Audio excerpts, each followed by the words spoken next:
चाणक्य ने लिखा है कि गृहस्थ आश्रम धन्य है, लेकिन कौन सा गृहस्थ आश्रम धन्य है वो बतला रहे हैं, जो इस प्रकार का हो।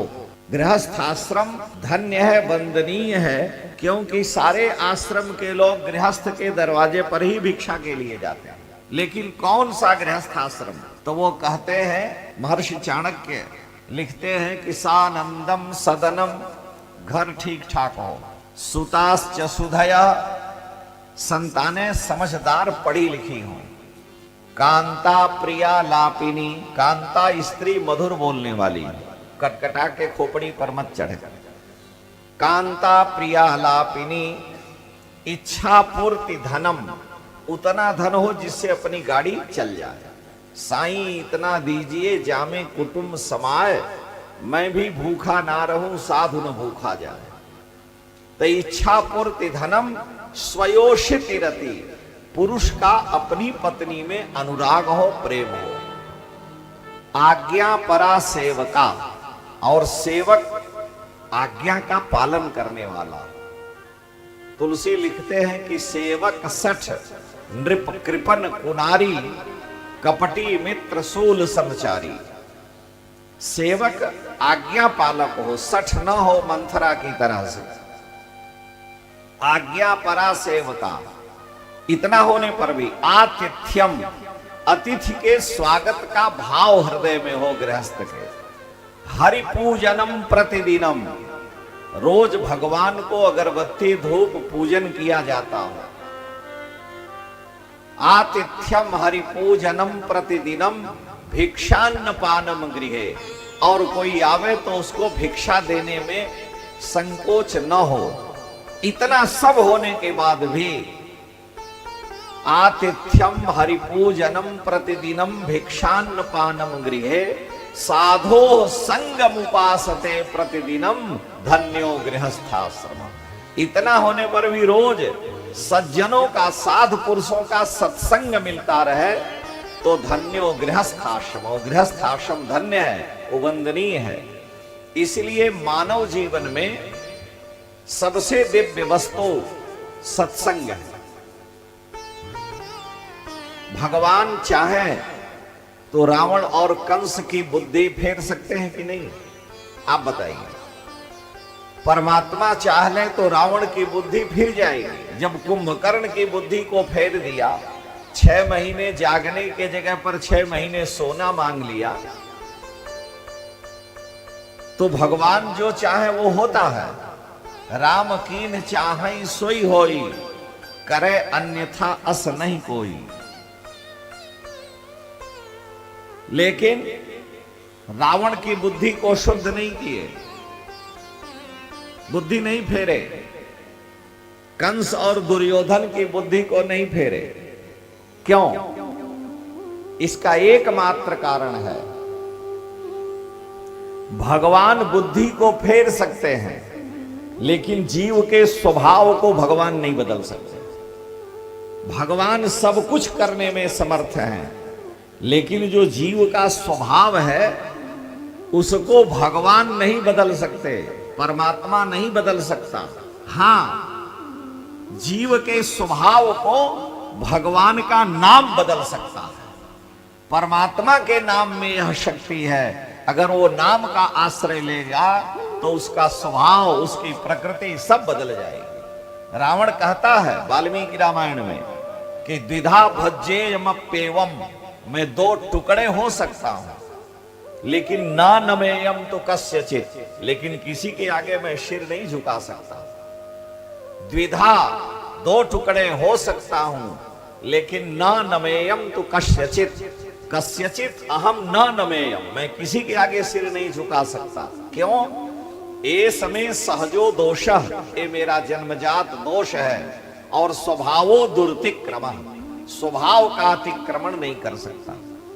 चैतन्य महाप्रभु का सिर फोड़ देने वाले जगाई मधाई जैसे दुर्दांत दुष्ट महापुरुष के कृपा से हरे राम महामंत्र जप करके परम साधु हो गए, परम उदार हो गए। उनमें इतनी करुणा दया आ गई, जो क्रूर हिंसक लुटेरे थे वो परम वैष्णव हो गए। ये भगवान नाम की साधना है। जो काम भगवान नहीं कर सकते वो काम भगवान का नाम कर सकता है। राम जी एक पत्थर को तारे और उनके नाम ने हजारों को तार दिया।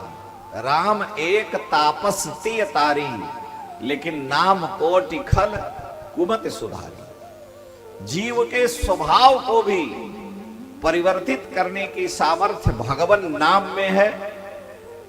इसीलिए नाम स्वभाव को बदल देता है, प्रकृति को बदल देता है नाम की साधना करने से, और जीव बड़ी सहजता से भगवान को प्राप्त कर लेता है। ये स्वभाव और नाम सत्संग से ही मिलेगा। राम के नाम बड़ो जग में, सोई राम के नाम जपे नर नारी।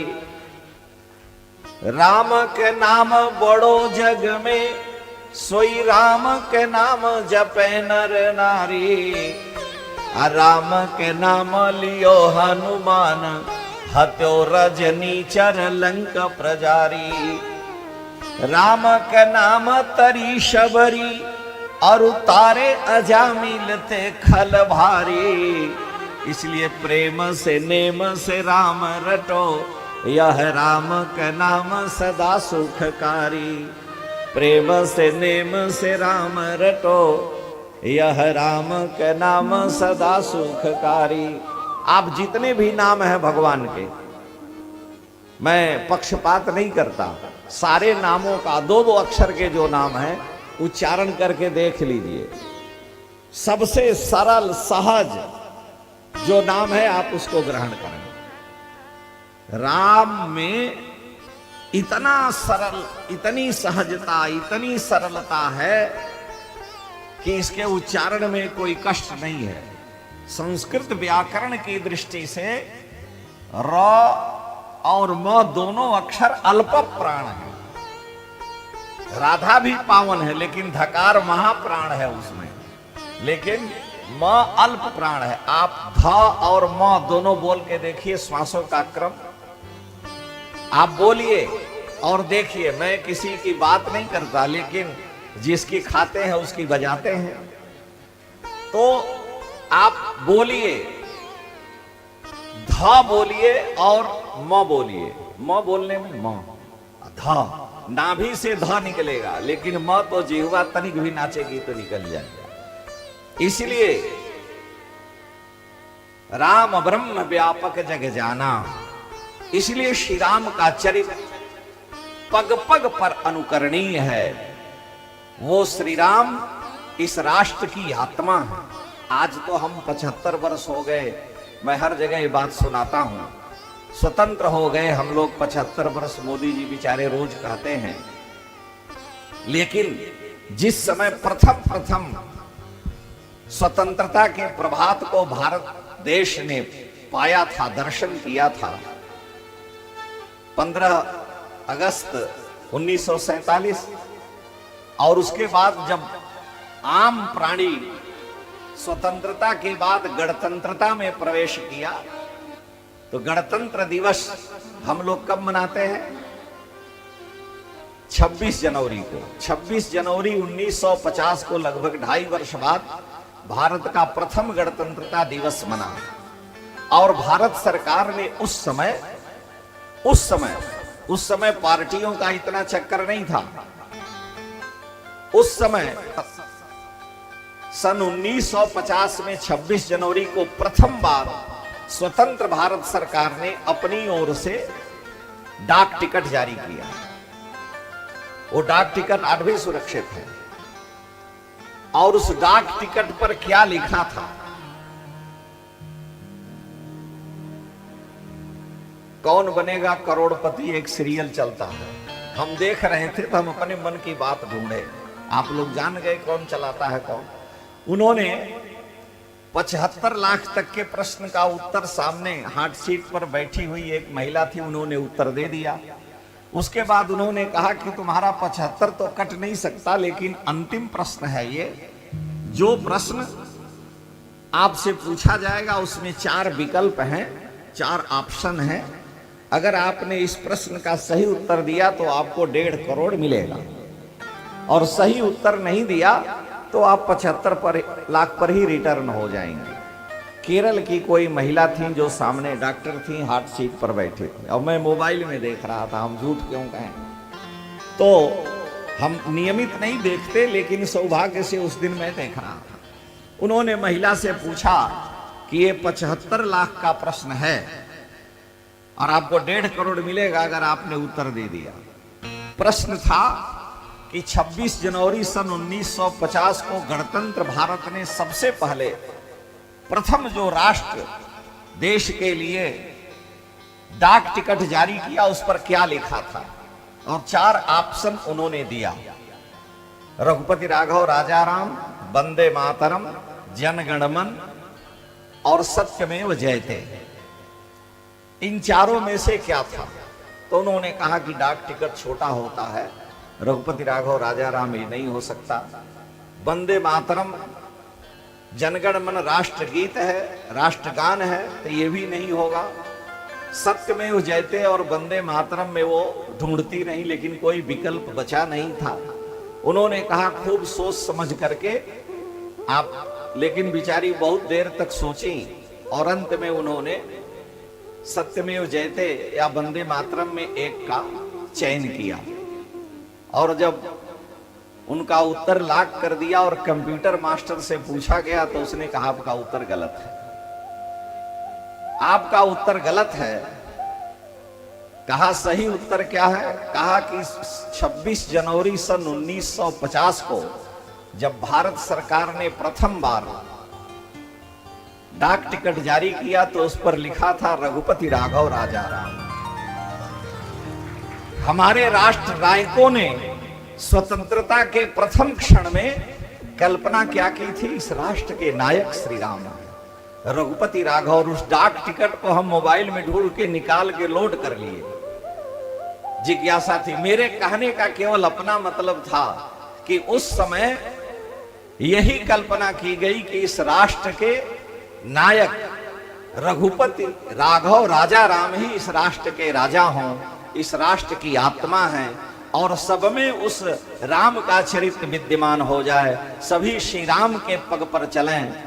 जो श्री राम वन वन में जाकर के भी ऋषि मुनियों के यहाँ छोटे से बड़े सबसे मिलते हैं, लेकिन जहां भी श्री राम गए हैं, जब अयोध्या से जाते हैं तो एक कपड़े में कुछ बांध के ले गए थे, और जब भी कोई बात आती है तो उसको खोल के देखते हैं, और वो है क्या? मिट्टी है। अयोध्या की मिट्टी लेकर गए, क्योंकि जननी जन्मभूमिश्च स्वर्गादपि गरीयसी। अपनी मातृभूमि का विस्मरण नहीं होने पावे। और वो श्री राम हमारे राष्ट्र के नायक हैं। इसलिए लिखा है वाल्मीकि रामायण में कि न तद भविता राष्ट्रम यत्र रामो न भूपति। वो राष्ट्र राष्ट्र नहीं है जहां श्री राम राजा नहीं है। न तद भविता राष्ट्रम यत्र रामो न भूपति तद वनम भविता राष्ट्रम यत्र रामो निवत्स्यसि। वो वन ही राष्ट्र है जहां श्री राम रहेंगे। तहीं अवध जहां राम निवासो।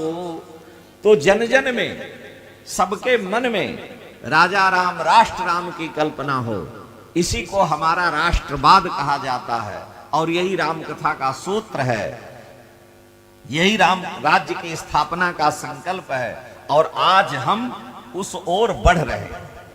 मैं ये गर्व से कह सकता हूं कि आज हमारा राष्ट्र अपने उस राष्ट्र की आत्मा श्री राम का, जो 26 जनवरी 1950 में हमारे राष्ट्र नायकों ने संकल्प किया था, कुछ उधर अग्रसर है। आज पूरी दुनिया भारत की ओर देख रही है।